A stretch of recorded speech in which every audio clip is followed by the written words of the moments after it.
세계는 스스로를 지키겠다며 만든 것들에 의해 무너졌다.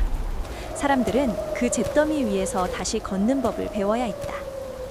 방랑자는 잿빛 하늘 아래 끝이 보이지 않는 황무지를 걷고 있었다. 발밑에서 부서지는 것은 모래가 아니라 한때 누군가의 도시였던 것들의 잔해였다. 그가 향하던 방향, 절벽 위로 거대한 철제 실루엣 하나가 하늘을 찌르듯 서 있었다. 정책지는 그 거대한 철의 그림자 아래 웅크리듯 세워져 있었다. 사람들의 눈빛은 낯선 이를 향해 날카롭게 곤디서 있었다. 하지만 방랑자에게서 위협을 느낀 사람은 없었다. 그들에게 그는 그저 조금 깨끗한 옷을 입은 지나가는 사람이었다. 저녁이 되자 사람들은 낯선 방문객에게 자신들의 이야기를 들려주기 시작했다. 그것은 자랑이자 동시에 오래된 상처였다. 저 강철 거인이 없었으면 우리는 벌써 다 죽었을 거예요.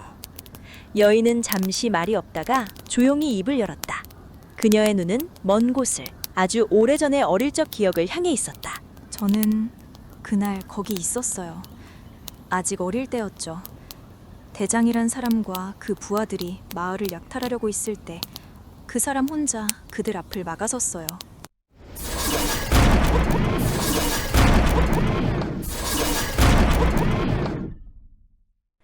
그날 부대는 이 작은 정착지를 약탈 목표로 정했다. 대장은 병사들 앞에서 명령을 내렸다. 그리고 청년 조종사도 그 대열 속에 있었다. 저긴 방어 병력도 없다. 오늘 안에 정리하고 물자 챙긴다. 전원 진입! 저 안에 있는 게 뭔지 보이십니까? 병사가 아니라 사람들입니다. 민간인들이라고요. 명령이다. 비켜! 못 비킵니다.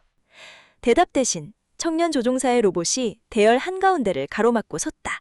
무전 너머로 대장의 목소리가 낮게 갈라졌다. 불복종은 직결 처분이다. 마지막 경고다. 청년 조종사는 대답하지 않았다. 대신 그의 기체가 먼저 움직였다. 그는 가장 먼저 자신에게 달려드는 동료의 어깨 관절을 정확히 부수며 튕겨냈다. 두 번째 동료가 측면에서 포문을 열었지만 그의 기체는 이미 그 사각을 벗어나 있었다. 근접전으로 파고든 그는 완력으로 상대의 무장을 뜯어내고 쓰러뜨렸다. 저 자식 미쳤어. 저만 처리해. 남은 것은 대장뿐이었다. 두 기체가 정면으로 부딪혔다. 철과 철이 맞부딪히는 굉음이 골짜기를 울렸다. 네가 지킨다고 뭐가 달라져? 우리도 결국 살아남으려고 이러는 거다. 그렇다고 죄 없는 사람들을 짓밟을 이유는 안 됩니다.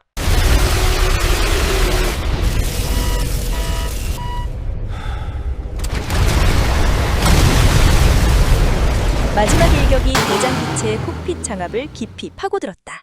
대장의 로봇은 쓰러졌고 다시는 일어나지 못했다. 마을 사람들이 그 모든 것을 지켜보고 있었다. 그 중에는 아직 어린 소녀였던 그녀도 있었다. 흙먼지 속에 홀로 선 노을을 등진 로봇의 거대한 위용은 그녀의 어린 시절 기억에 뚜렷이 남아있었다. 그때 그 사람 눈빛, 지금이랑 완전히 달랐어요. 우릴 지키겠다는 거 말고는 아무것도 없는 눈이었는데. 하지만 세월은 그 구원자를 다른 사람으로 바꾸어 놓았다. 사람들은 그의 허락 없이는 물 한 모금도 마음껏 마실 수 없었다. 그리고 부족해져가는 식량의 배급은 그가 독식해가고 있었다. 그와 외부로 식량을 구하러 나갔던 이들 중 몇 명은 그의 명령에 불복종해 처벌을 받아 황무지에 버려지는 일도 비일비재했다. 그는 이제 우리를 지키는 게 아니라 우리를 가두고 있어요. 그런 사람이 아니었는데. 무엇이 그를 그렇게 변하게 만들 걸까요? 그날 밤 마을 사람들은 한자리에 모였다. 오랜 침묵 끝 먼저 입을 연 것은 여인이었다. 저는 그 사람이 우릴 지키던 모습을 봤어요. 그러니까 지금 이 모습이 얼마나 다른 건지도 제일 잘 알아요. 사람들은 그녀를 바라보았다. 그녀의 목소리는 떨렸지만 흔들리지 않았다. 우리끼리라도 여길 떠나요. 그게 그 사람을 위해서도 맞는 일일 거예요. 그 말에 아무도 반박하지 않았다. 사람들의 눈에는 두려움보다 더 무거운 것이 담겨 있었다. 같은 시각 방랑자는 조종사의 처소에서 그와 대화 중이었다. 낯선 방문객 앞에서 늙은 조종사는 취기 어린 목소리로 자신이 지난 세월을 늘어놓았다. 내가 아니었으면 이 마을은 진지게 끝났어. 저 녀석들은 나 없인 아무것도 아니야. 그는 자랑스럽다는 듯 웃으며 자리에서 일어났다. 이런 건 눈으로 봐야 실감나지. 그는 방랑자를 이끌고 처소 밖으로 향했다.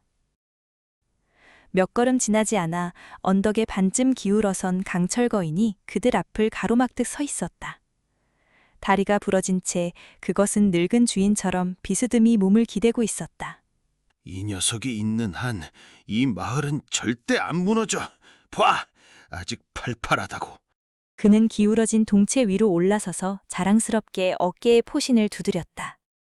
방랑자도 말없이 그 뒤를 따라 살짝 몸을 기울여 함께 올라섰다. 그의 시선은 오직 어깨에 달린 2개의 포신을 향해 있었다. 조종사는 술에 취해 흥겨워졌는지 방랑자에게 한번 로봇에 타보라고 권유했다. 방랑자는 안쪽의 의자에 앉아 조종석을 구경했다. 그의 눈에 보이는 오래되고 녹슨 조종석 오른쪽 끝에 붉게 전멸하는 표시등 하나가 스쳤다. 어깨에 레이저 포신이 남은 잔탄수가 한 발 남았다는 경고등이었다. 이거 오류. 나노머신이 알아서 채우는데 한 발만 있을 리가 없잖아. 조종사의 표정에서는 거짓을 읽을 수 없었다. 방랑자는 아무 말도 하지 않았다. 다음 날 아침 사람들은 짐을 꾸려 문을 나섰다. 뒤늦게 그 사실을 안 조종사가 콕핏 위에서 외쳤다. 가지마! 내가 없으면 너희들은 다 죽어! 돌아와! 아무도 걸음을 멈추지 않았다. 조종사의 목소리는 점점 갈라져 갔다. 돌아와라! 한 걸음만 더 가면 이 강철의 심판이 너희 머리 위로 떨어질 것이다! 그럼에도 행렬은 멈추지 않았다. 조종사의 손이 떨리기 시작했다. 가지 말라고! 너희들이 없으면 난 아무것도 아니라고! 하고 싶은 말을 하지 못하게 하고 하고 싶은 일을 하지 못하게 하는 세상. 그것은 한때 누구보다도 그가 맞서 싸웠던 세상의 모습이었다. 대장과 동료들이 마을을 짓밟으려 했을 때 그는 홀로 그들에게 무기를 겨누었다. 그날 그의 총구는 억압하려는 자들을 향해 맞서 있었다. 하지만 지금 같은 손에 들린 같은 무기가 그가 지키려 했던 이들을 향하고 있었다. 그의 얼굴이 분노로 굳었다. 떨리는 손가락이 발사 트리거에 걸쳐졌다. 그는 포신을 자신을 떠나는 이들에게 겨누었다.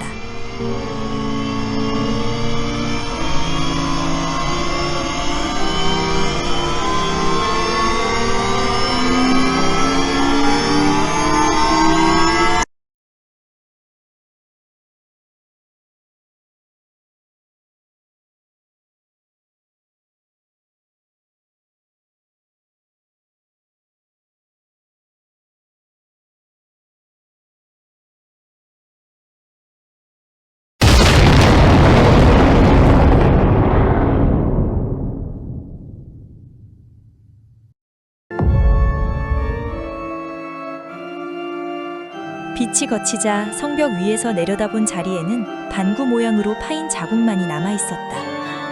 그 중심에는 사람이 아니라 찢긴 옷가지와 흩어진 신발 몇 장만이 뒹굴었다. 살아남은 이들은 비명을 지르며 앞다투어 도망치기 시작했다. 로봇은 완전히 침묵했다. 그가 말한 나노머신은 이미 수명을 다한 듯했다. 전원이 꺼진 코피단 조종사의 손이 아직도 트리거를 움켜쥔 채 떨리고 있었다. 그는 자신이 무엇을 했는지 처음엔 믿을 수 없다는 듯 그 자리를 바라보았다. 아니야, 저건 내가 한 게 아니야. 하지만 부정은 오래가지 못했다. 손끝에 남은 반동의 감각이, 눈앞의 광경이 그가 저지른 일을 고스란히 되돌려주고 있었다. 그의 얼굴에서 서서히 표정이 무너져 내렸다. 그것은 웃음이라 부르기엔 너무 일그러진 절망과 죄책감이 뒤섞인 표정이었다. 그래, 나는 처음부터 아무것도 아니었어. 멀리 지평선 너머 침묵할 로봇을 확인한 스캐빈저들의 무리가 먼지바람을 일으키며 정착지를 향해 몰려오기 시작했다. 방랑자는 그 모든 광경을 향해 단 한 걸음도 내딛지 않았다. 그는 고개를 떨군 채 조용히 마을 뒤쪽으로 걸어나갔다. 사람들은 자신을 억압하던 것을 무너뜨리고 나면 그 자리에 다시는 같은 것이 서지 않으리라 믿는다. 그렇게 그 자리를 채우는 것은 대개 그것을 무너뜨렸던 바로 그 손이다. 그리고 그 손은 점점 변화한다. 마치 한때 그들이 가장 미워했던 그 손처럼.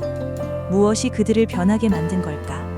권력일까? 욕심일까? 어쩌면 처음부터 그 마음속 지킴과 지배는 하나의 뿌리였을지도. 그리고 방랑자는 다시 자신의 여행을 이어간다.